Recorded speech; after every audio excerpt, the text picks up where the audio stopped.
Hello, I'm Owen Mortimer, editor of International Piano. I'm here today to meet Dmitry Ishkhanov. He's a very highly gifted young artist. He gave his Carnegie Hall debut at the age of 14 with Beethoven's Second Piano Concerto.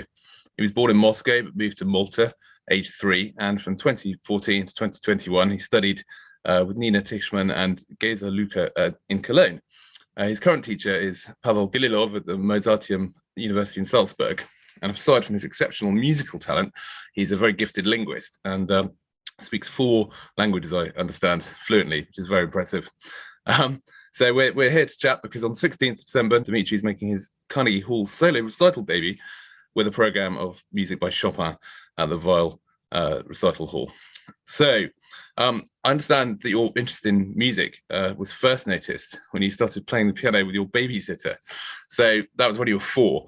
I wondered what you can remember about that time and what were the next steps you took towards becoming the pianist you are today? So, yes, I started with my babysitter when I was very young. I actually began learning sheet music via the stairs in Moscow apartment blocks. So like each stair would be its own note. And so it became easy for a young child to understand without like access to a piano in the beginning. Yeah. And I started after learning like the basics. I started playing piano and also singing at 4, and it kind of got on from there, like a trend. And from then on, it was all about concentrating in what I'm doing and always looking for new challenges, new ways to push myself. And so I'm guessing you took formal lessons at that time then, because you both the age of 8 you'd already done grades 1 to 5 with the ABRSM, and then you made the move to Cologne. So how did you take the leap from there to studying in Cologne? Yeah, so when I was in Malta, my teacher was my aunt, Lolita Pogosyan, who was in Cologne. And so when I finished so many grades of ABRSM, we noticed how my talent, we should take it more seriously. And due to the lack of opportunities like in Malta for a musical education, in Germany, Cologne, the music Hochschule für Musik und Tanz in Cologne was very renowned. And so my aunt, she gave the advice to move to Cologne to her, to be under her guidance more thoroughly, and also to attend the music facilities at which are very conveniently in Cologne, which are incredible, and I could study with the professors, and also other like music theory courses phenomenally presented, and it was great. And then you've recently become a student of Professor Pavel Gililov, as I mentioned, at Mozarteum University in Salzburg. So far, what are the most important lessons you've learned from him? Well, yeah. I'm very happy to become a student with Pavel Gililov in Pavel Gililov's class, because he's a fantastic, just marvelous pianist. His knowledge, for me, it's like it has no limits. And so aside from his musical capabilities, he's also a wonderful mentor, and he knows what it takes to become better and become like a musician at a high level. And so something he always says is that you should always set a standard for yourself, and you can never allow yourself to go under said standard. This is very relevant, and it applies to become more consistent in how I play, and to always raise that level of how I can, what I can expect from myself. As it also is very general advice, which applies to everything one does in life. So, like, for example, John Smith, he's a sprinter. He can run 100 meters in 11 seconds. However, at the Olympics, he felt a bit off he ran the 100 meters in 12.5 seconds, which costed him the gold medal. And so in the end, it doesn't matter how well you think you can do. It's what you can show. It's what you can, and to never go under like a standard which you set for yourself. Something along those lines. That's very interesting. That leads nicely to my next question, actually. You've won prizes in many competitions. Do you enjoy the experience of competing with other pianists, and how important is that kind of exposure to your development as an artist? Well, yeah, competition is in the nature of the human soul. As without competition, we have no motivation to do better. There is no incentive to push because you're already like at the top. Everybody already loves you. So on the one side, competing is very important, as you prove with the paper you receive at the end, you prove that you have some worth in your playing. And so, for example, here I have won first prize at the Chopin piano competition. Everybody would think that yes, obviously this person can play without having heard him. But on the other side, music is a very subjective. It's a subjective field in arts, which involves interpretation. And in the essence of interpretation, one person can see you're playing as absolutely phenomenal. The other person would look at you and think like, well, you're average.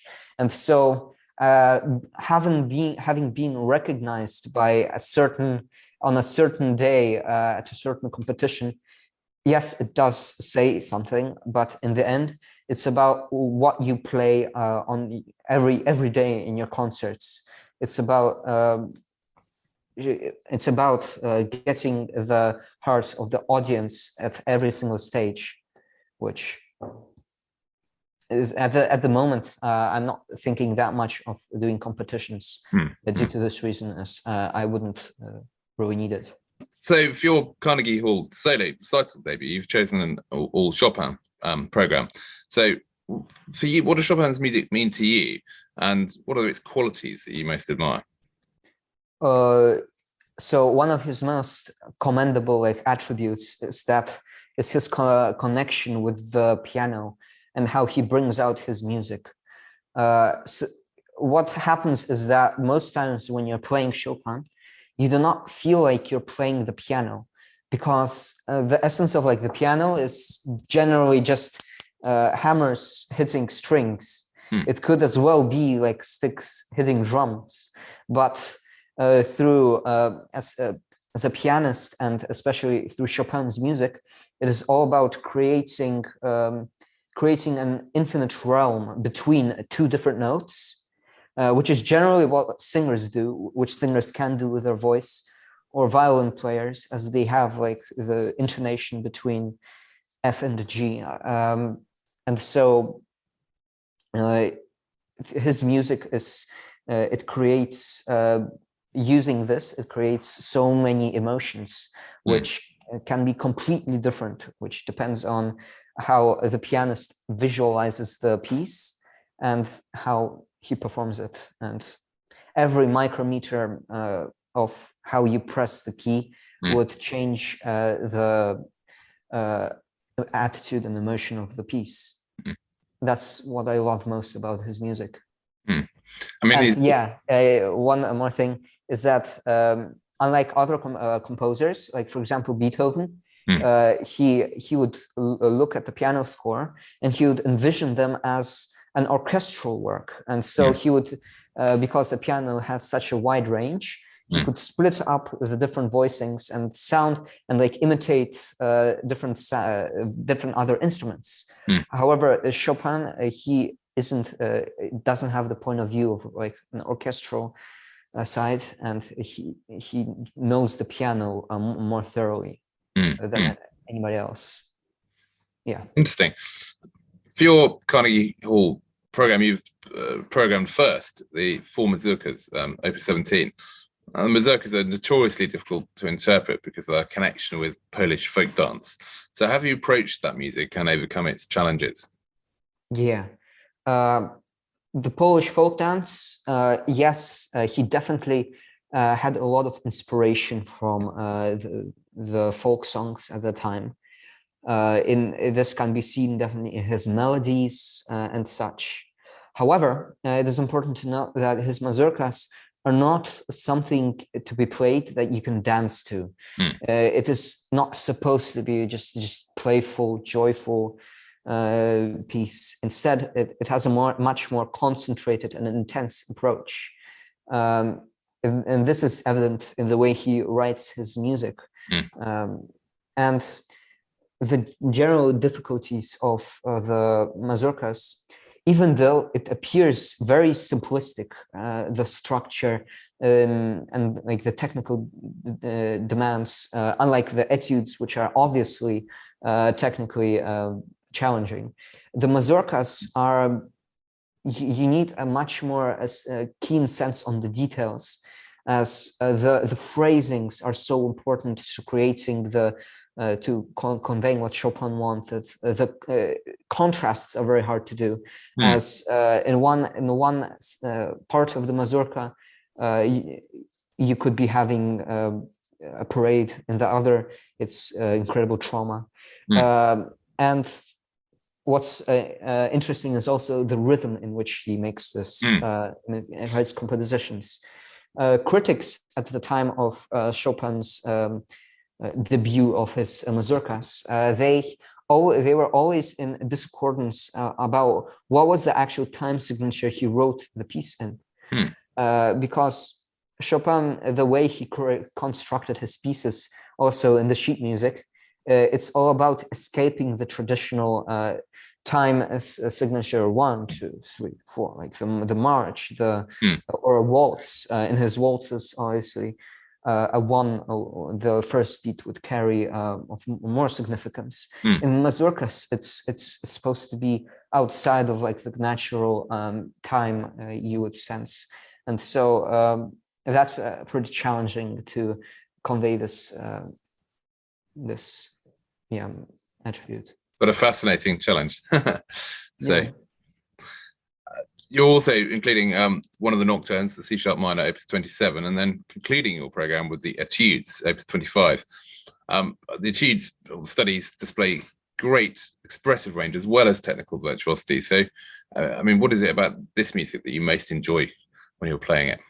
What I enjoy most about them is, as I've written before, is the worlds that are created in each and single one of them.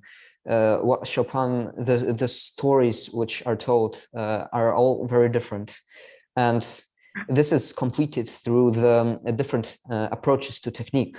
As every etude, it focuses on a different style of technique. For example, the 6th etude, that's hard to pronounce, it's the 9th etude. It's the interval is generally a very melodious and a very pleasing interval in itself. And through use of these intervals, he creates an atmosphere which is not seen, has never been seen before. As sixths normally, they're very rarely used, and they would only like signify a very important part of the melody. However, with using a sixth on every beat and every note, he creates a very interesting atmosphere, which is very hard to describe in words. We'll just have to hear you when you perform it. Now, look, you're clearly, you're still very young. You're 16 or 17 right 16. now? 16. So you've got a long career ahead of you. If you could put into words, what is your ultimate goal at this point? The ultimate goal, the final holy grail. There, for most musicians, that would involve like having to be able to say, to be able to leave a legacy like that of other greats, such as like Rubinstein or Horwitz, Richter. Yes, that is very, very important. However, what is for me most important is the learning journey in which I'll be able to experience, and in the end, being to be able to be very, very connected to and understand the music I'm playing. And so at the end, I would be able to interpret the music in the way through the eyes of the composer, as if Chopin or Beethoven were to be alive today. And so it's all about the challenges. It's all about the road, and in the end, always enjoying and learning. And if you would ask any piano great, they would all say that I still feel like as if I'm a newbie. I still feel like I have a long way ahead of me until achieving what I want. And that is the incredible part of classical repertoire and music, is that there is no limit to expression. Absolutely. Emotion. One last question. Aside from the piano, if you have any time for anything else, what else do you like doing with your time? That is, I enjoy very much. At the moment, aside from piano, I'm also doing school, which which is pretty difficult to balance already, because it's 8 hours of learning and then music. First of all, I enjoy school very much, like because I always can see links between what I learn in school and how and what I would learn from music. Many like the fields would like interlink, and it's interesting. But other than that, I like to do anything else normal kids do. Work out, play video games now and then, watch films. I really like playing chess, as well as I'm into yoga. Yeah, I definitely have a lot of contrasts in my life, and when I'll be in the Mozarteum officially, I'll be I can definitely concentrate more on piano, having done school. Well, I'm sure all the viewers watching will wish you the best for your Carnegie solo debut, and I hope that's a great success, and we'll look out for your name and your progress over the coming years. So best of luck, and thank you very much for talking today. Thank you very much. I'm very happy to have been here.